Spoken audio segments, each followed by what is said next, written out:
Baik, terima kasih. Assalamualaikum warahmatullahi wabarakatuh. Waalaikumsalam warahmatullahi wabarakatuh. Yang saya muliakan dan banggakan Pak Hildi Hamid, Duta Besar Republik Indonesia di Azerbaijan, Bapak-Bapak pimpinan dan anggota DPD Kayong Utara, Pak Dr. Jumadi, juga Pak Amru dari Kerajaan Simpang, gitu ya, dan juga teman-teman Gemawan. Ada juga tadi katanya dari mewakili pemerintah kabupaten dari Setda, Ihwani ya katanya ada. Nah, alhamdulillah hari ini kita dapat bersilaturahmi setidak-tidaknya untuk memperkuat imun kita. Kata konon kabarnya dengan silaturahmi itu dapat memperkuat imun di masa yang begitu terbatas hari ini.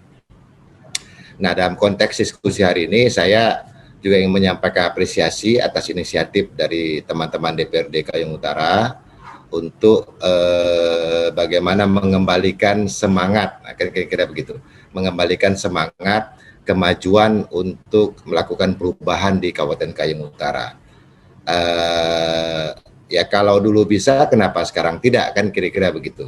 Kalau dulu apa yang disampaikan oleh Pak Jumadi tadi itu dengan indikator-indikator kemajuan sebuah daerah secara existing hari ini itu kan bisa dilihat bahwa memang kalaupun kita merasa sudah melakukan berbagai macam upaya baik kebijakan maupun program dan kegiatan, nah tetapi rasa-rasanya kok jalannya tidak begitu cepat dibanding dengan daerah-daerah yang lain. Nah, memang saya sangat setuju sekali dengan apa yang disampaikan Pak Jumadi tadi, itu kuncinya adalah inovasi.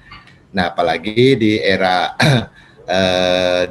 disrupsi hari ini, revolusi industri 4.0, itu memang kata kuncinya adalah inovasi.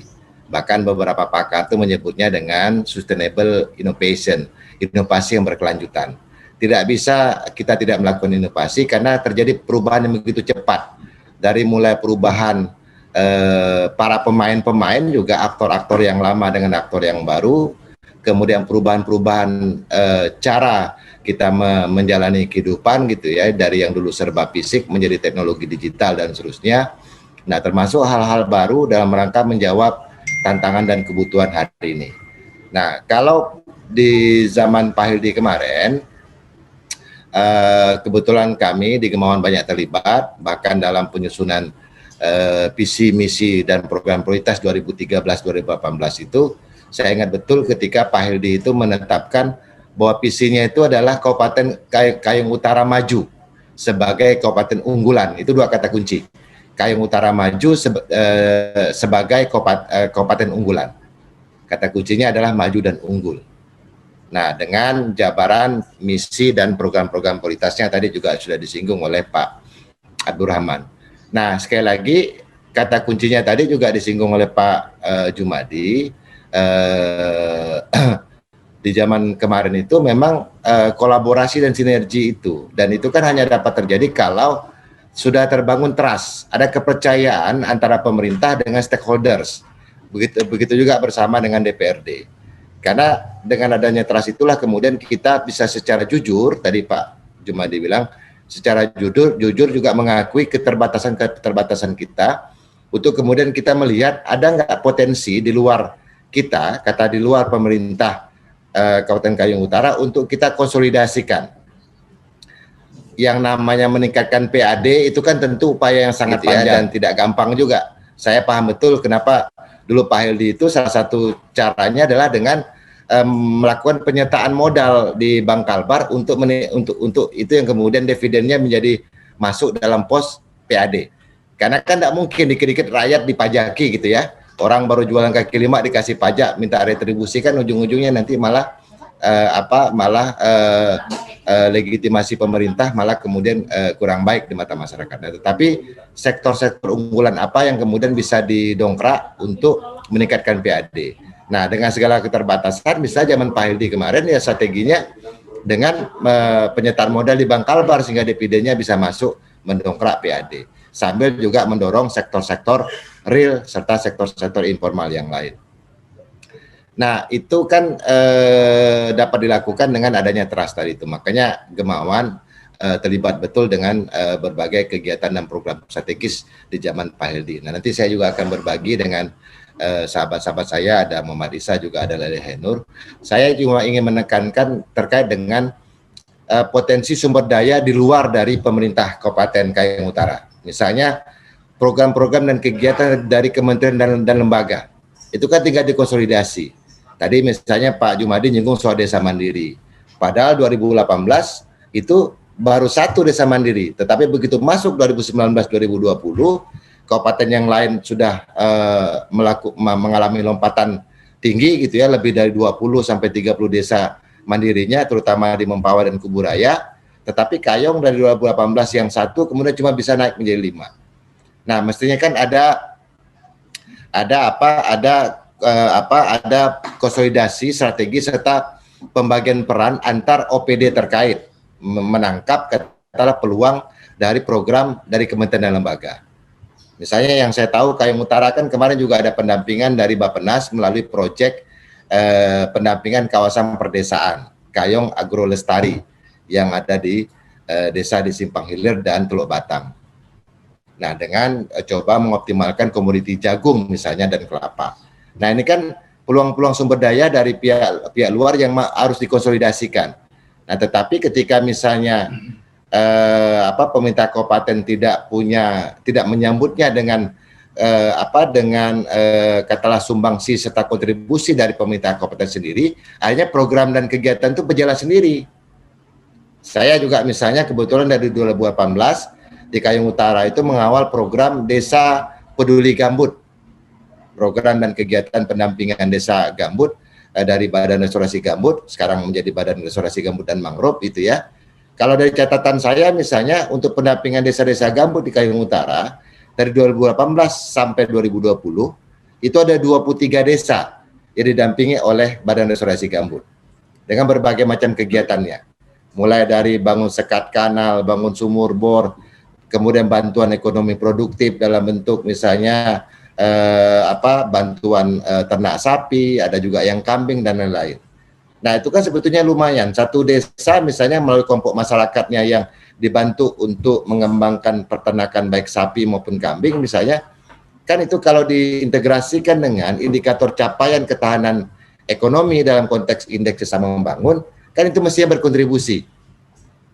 Kalau misalnya pemerintah kabupaten itu jeli mengkonsolidasikan semua sumber daya program dan kegiatan dari kementerian dan lembaga pusat, katakanlah itu yang masuk di Kayong Utara. Nah, jadi kalau dalam program Desa Peduli Gambut yang saya kawal 3 tahun terakhir ini di Kayong Utara, salah satunya itu adalah juga pendampingan mulai dari menyusun peraturan desa, kemudian pendampingan dalam proses musrenbang untuk nyusun RKPDes dan seterusnya sampai adanya peraturan desa. Nah, karena kegiatan-kegiatan itu juga bermuara pada pencapaian atau pemenuhan indikator baik itu indeks ketahanan sosialnya, ketahanan ekonominya maupun ketahanan lingkungannya. Dari 3 parameter indeks desa membangun itu sih. Nah, oleh karena itu saya terus terang khawatir banyak program dan kementerian dari lembaga yang lain, termasuk juga donor maupun NGO, misalnya nanti teman-teman Gemawan mungkin bisa nambahkan, itu tidak data-datanya, itu data-data capaian itu tidak terintegrasi dalam database di pemerintah kabupaten. Sehingga kemudian ketika menyusun indikator yang bisa disajikan dalam penilaian indeks desa membangun, Kementerian Desa setiap tahun itu misalnya ternyata faktanya ada tetapi datanya tidak disajikan. Nah, itu kan jadi soal tuh. Setahu saya dulu zamannya Pak Hildi, setiap ada kegiatan dan program di luar pemerintah itu ada semacam task force-nya. Ada semacam unit atau pokja yang kemudian ditunjuk oleh bupati untuk berkoordinasi dengan pihak-pihak yang melakukan berbagai program dan kegiatan itu. Atau ada SKPD atau OPD yang ditunjuk untuk mengawal program itu. Misalnya entah apakah Bapeda, atau apakah misalnya kalau isu desa dengan Dinas PMD atau isu lingkungan, misalnya BRGM, selama ini juga banyak melibatkan teman-teman dari Dinas Perkim LH misalnya. Nah, saya khawatir itu tidak terkonsolidasi dengan baik data-data capaiannya, sehingga kemudian ketika dilakukan penilaian untuk ukuran berbagai macam parameter kemajuan daerah itu kemudian tidak tersajikan dengan baik. Padahal mungkin kalau dilihat lebih detail data yang disajikan baik, bisa jadi mungkin syarat-syarat untuk desa mandiri itu mungkin sudah lebih dari 5 desa misalnya. Nah, itu yang saya lihat perlu untuk dioptimalkan sumber daya kegiatan dan program misalnya dari luar pemerintah kabupaten. Nah, terakhir mungkin saya juga ingin menambahkan di BRGM itu misalnya masih terus mendukung Kabupaten Kayong Utara sebagai salah satu kabupaten target restorasi gambut dan rehabilitasi mangrove. Nah, walaupun mungkin intensitasnya itu masing-masing kabupaten itu agak berbeda. Nah, tetapi misalnya yang saya tahu tahun ini BRGM akan mendukung kembali untuk penguatan kawasan perdesaan yang sudah ada itu. Yang dulu Perbub dan pembentukannya itu ditandatangani oleh Pak Hildi di tahun 2018. Itu di transisi tahun terakhir eranya Pak Hildi itu sempat menyusun Perbub dan membentuk kawasan perdesaan Kayong Agrolestari.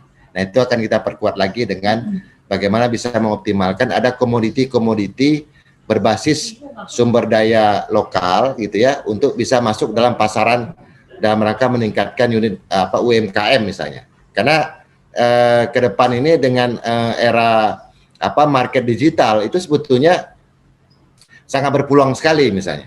Itu di Pulau Maya misalkan itu ada beras hitam, beras merah. Beras hitam dan beras merah itu pangsa pasar konsumen katakanlah di kota itu cukup tinggi. Nah, tinggal kan bagaimana mendekatkan atau menyambungkan antara komoditi berbasis sumber daya lokal dan sudah dilakukan di tingkat masyarakat dengan akses pasar misalnya.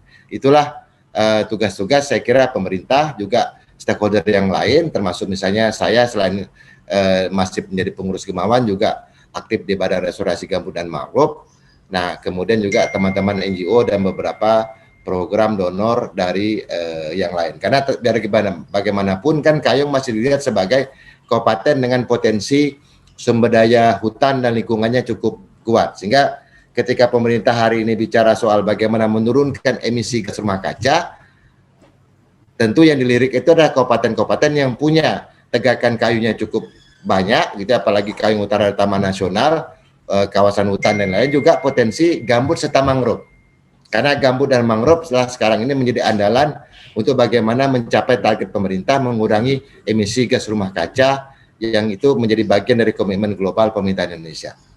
Nah, sehingga bayangan saya akan banyak sekali ke depan itu lembaga-lembaga internasional yang dulunya sebetulnya juga sudah terbiasa zaman Pak Heldi bekerja di Kayong Utara.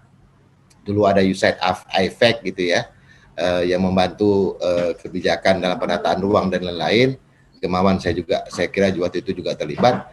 Nah, ke depan potensi-potensi sumber daya program dari tidak hanya pemerintah pusat tetapi juga dari pemerintah dari non government seperti NGO dan donor itu juga penting untuk dikonsolidasikan. Saya kira karena dari situlah kemudian kita bisa bersama-sama berbagi peran untuk bagaimana bisa mendukung Kabupaten Kayong Utara itu kembali seperti dulu yang dicanangkan oleh Pak Hildi, Kayong Utara maju sebagai kabupaten unggulan, kata kuncinya. Saya kira itu. Terima kasih. Mohon maaf kalau ada yang kurang berkenan. Assalamualaikum warahmatullahi wabarakatuh. Waalaikumsalam warahmatullahi wabarakatuh.